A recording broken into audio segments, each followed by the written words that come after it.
لاہور میں بلاخر 19 سال کے بعد بسنت کا تہوار دوبارہ لوٹ آیا۔ بسنت کا تہوار شروع سے ہی کنٹروورشل رہا ہے۔ ہر سال جب بھی یہ منایا جاتا تھا اس کے بعد جانی نقصان اور وابدہ کے مالی نقصان کے تخمینے لگائے جاتے تھے۔ لاسٹ ٹائم سن 2006 اور 2005 میں 19 جانیں گئی تھیں بسنت سے ریلیٹڈ، اور وابدہ کو 20 ملین کا نقصان ہوا تھا۔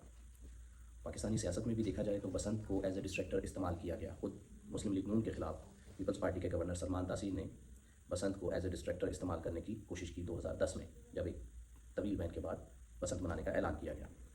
اس وقت مسلم لیگ نون نے آن میرٹ اس کی مخالفت کی تھی، لیکن لگتا یہ ہے کہ جووینائل کا کال کے مطابق آج مسلم لیگ نون خود ہی بسنت کو عوام کو، نوجوانوں کو ڈسٹریکٹ کرنے کے لیے اور ینگ ووٹر کو لبھانے کے لیے یوز کر رہی ہے۔ جیسے کہ جووینائل ایک قدیم یونانی فلاسفر تھا، اس نے کہا تھا کہ عوام کو تم سرکس اور بریڈ دو اور یہ کبھی ریوولٹ نہیں کریں گے۔ خیر پاکستانی تو صرف سرکس پہ بھی مان جاتے ہیں۔ آج ہم بات کریں گے بسنت کے معاشی پہلو پر، کہ جو اس کے سپورٹر کہتے ہیں کہ اس سے تو بہت مالی فائدہ ہوتا ہے، چند ایک تاجروں کو یا حکومت کو ایک فائنینشیل ایکٹیویٹی ہوتی ہے۔ جیسے کہ اب تک کہا جا رہا ہے کہ تقریباً 1 ارب روپے کا سامان سیل ہو چکا ہے بسنت سے ریلیٹڈ، جبکہ حکومتی وزراء ہمیں بتاتے ہیں کہ جب کوئی سیاسی جماعت ملک میں ہڑتال کرتی ہے تو ایک دن کا 30 ارب روپے کا نقصان ہوتا ہے، اور اس بسنت کے لیے گورنمنٹ نے خود 2 دن کی 6 اور 7 فروری کی چھٹی دے دی ہے۔ تو یعنی کہ اس بسنت سے مالی نقصان فی الحال 60 ارب کا ہونے والا ہے۔ 11 کروڑ کے راڈز، اسٹیل کے راڈز بائکرز میں تقسیم کر دیے گئے ہیں، اور اس کے علاوہ پورے لاہور میں جو تشہیر پر بے پناہ اخراجات ہوئے ہیں وہ الگ ہیں۔ لاہور کی تقریباً ہر بس کو ڈیکوریٹ کیا گیا ہے، خالی پڑی ہوئی سوکی نہر کو بسنت سے ریلیٹڈ بڑے بڑے کائٹس کے اور دیگر ماڈلز لگا کر اس کو سجایا گیا ہے۔ اس صوبے میں جہاں 2.5 کروڑ بچے اسکولوں سے باہر ہیں، وہاں پر ہم ان چیزوں پر اصراف کر رہے ہیں۔ گورنمنٹ کی جو ترجیحات ہیں وہ یہ ہیں۔ بائکرز میں جو اسٹیل کے راڈز تقسیم کیے گئے ہیں، یا وہ چند 100 کے راڈ کے پیچھے انہیں 2,000 کا جرمانہ ہوا ہے، وہ بھی ایک خطرناک چیز ہے، کیونکہ اگر لوگ دھاتی تار کے استعمال سے باز نہ آئے تو اسٹیل کا راڈ خود جان لیوا ثابت ہو سکتا ہے۔ وہ گلا کٹنے سے تو بچا لے گا، لیکن کرنٹ لگنے سے نہیں بچا سکے گا۔ بسنت کی ایٹمالوجی پر ہم غور کریں تو بیسیکلی یہ ایک سنسکرت کا ورڈ ہے۔ سنسکرت میں ہندو مہینوں کے جو پہلے 2 مہینے ہیں، چیت اور بیساکھ، ان دونوں کو ملا کر بسنت کہا جاتا ہے، کیونکہ یہ ہندوؤں کا نیو ایئر ہوتا ہے اور اس میں بہار کی آمد ہوتی ہے، فصلیں کاٹی جاتی ہیں، خصوصاً سرسوں کی اور دیگر فصلیں، تو اس کو ملا کر بسنت کہا جاتا ہے۔ اور اس بسنت کی 5 تاریخ کو سرسوتی دیوی کا پوجا ہوتی ہے، اور اس سال اب 20 سال کے بعد آنے والی اس بسنت میں ایک جنریشنل گیپ ہے۔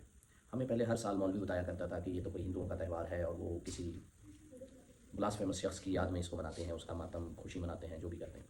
ہم نے اکثر لوگوں نے اس پر کبھی کان نہیں دھرا، لیکن اب کیونکہ 20 سال میں ایک ٹیکنالوجی کا، ایک انفارمیشن کا، یوٹیوب اور سوشل میڈیا کا ایسا بوم آیا ہے کہ ایسی انفارمیشن پہلے کبھی اویلیبل نہیں تھی، تو میں نے اس بار سوچا کہ کیوں نہ اس کو میں ویکیپیڈیا پہ، گوگل پہ، یوٹیوب پہ سرچ کروں۔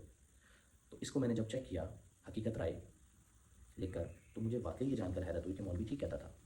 سیالکوٹ کا رہنے والا حقیقت رائے نام کا شخص، ہندو فیملی کا، جو کہ مدرسے میں مسلمان مولوی کے پاس پڑھتا تھا، وہاں پہ اس کی کوئی مسلمان طلبہ کے ساتھ لڑائی ہوئی اور اس میں اس نے کچھ بلاسفیمس الفاظ کہے، جس پر اس کو قاضی نے کہا کہ سزائے موت دی جائے گی اس کو لاہور میں، اور اس کو آفر یہ دی گئی کہ یا تو تم اسلام قبول کر لو یا پھر تمہیں سزائے موت دے دی جائے گی، لیکن اس نے اسلام قبول نہیں کیا اور اس طرح سے وہ ہندوؤں کا ایک ہیرو بن گیا۔ تو میں نے جب اس کو یوٹیوب پہ سرچ کیا تو مجھے یہ جان کر حیرت ہوئی کہ وہاں پر تو باقاعدہ اس کے نام سے اسٹیج پلیس کیے جاتے ہیں، بی جے پی کے جلسوں میں کیے جاتے ہیں۔ میں بھی لنک ڈسکرپشن میں دے دوں گا، اور ویڈیو بھی اس کی تھوڑی سی اینڈ میں لگاؤں گا، جس میں اس کا اور اس کی والدہ کا آپس میں ایک کنورسیشن دکھائی جا رہی ہے، جس میں اس کی ماں اس کی منتیں کر رہی ہے کہ تم مسلمان ہو جاؤ، اسلام قبول کر لو، اور وہ آگے سے کہتا ہے کہ نہیں جی میں نے اسلام قبول نہیں کرنا۔ اچھا آنکھوں کے تارے،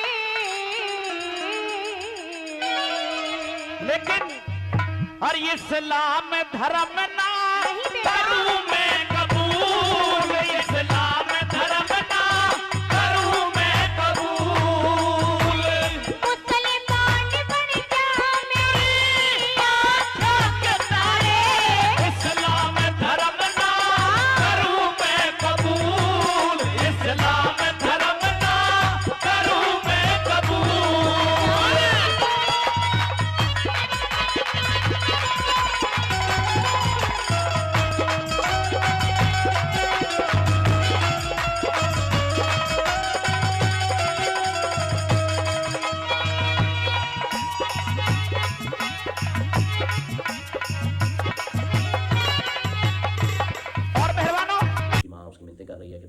مسلمان ہو جاؤ, اسلام قبول کر لو, اور وہ آگے سے کہتا ہے کہ نہیں جی میں نے اسلام قبول نہیں کرنا.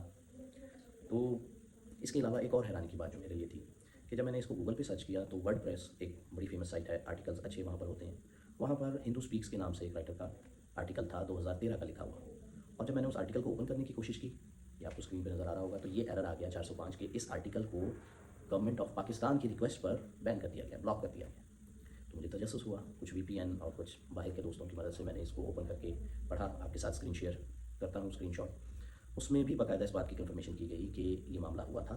یہ ہندوؤں کا لکھا ہوا آرٹیکل ہے, وہ اس کو ایز اے اپنا ہیروئک اسٹوری وہ بیان کر رہے ہیں ہندو رائٹر, کہ ایسا معاملہ ہوا تھا. سیالکوٹ کی فیملی تھی, لاہور کے جج نے سزا دی تھی, لاہور میں اس کی سمادھی بنائی گئی, اور پھر وہاں پر ہر سال پورے انڈیا سے ہندو آ کے بسنت کا تہوار مناتے تھے, کیونکہ جس دن اس کو سزائے موت دی گئی تھی اس دن 5 بسنت کا دن تھا, اور 5 بسنت کا دن ہندوؤں کے دھرم میں سرسوتی دیوی کی پوجا کا دن ہے.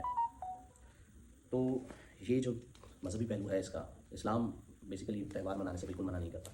اسلام میں بھی تہوار ہے. اسلام میں جیسے بسنت یا بہار کی آمد کا یا فصلوں کی کٹائی کا ہے, اسلام میں عشر ہے, وعد الحق کا یوم آزادی ہے, کہ آپ جس دن آپ اپنی فصل کاٹیں اس دن 10% لوگوں میں تقسیم کریں. اسلام کے تہوار بھی بہت اچھے ہیں, عید ہے, دونوں عیدین ہیں, دیگر بہت سارے تہوار ہیں. لیکن میرا اس ویڈیو کا مقصد بالکل اپنے ہندو بھائیوں کی دل آزاری نہیں ہے, لیکن کوئی بھی ایسا شخص جو کہ دونوں مذاہب کے درمیان دوری ڈالنے کا سبب بنا ہو, اس کو ایز اے ہیرو سیلیبریٹ کرنا, اور وہ بھی مسلمانوں کی جانب سے, یہ مجھے ٹھیک نہیں لگتا. اس بارے میں آپ کی کیا رائے ہے, کمنٹس میں بتائیے گا. Thank you very much.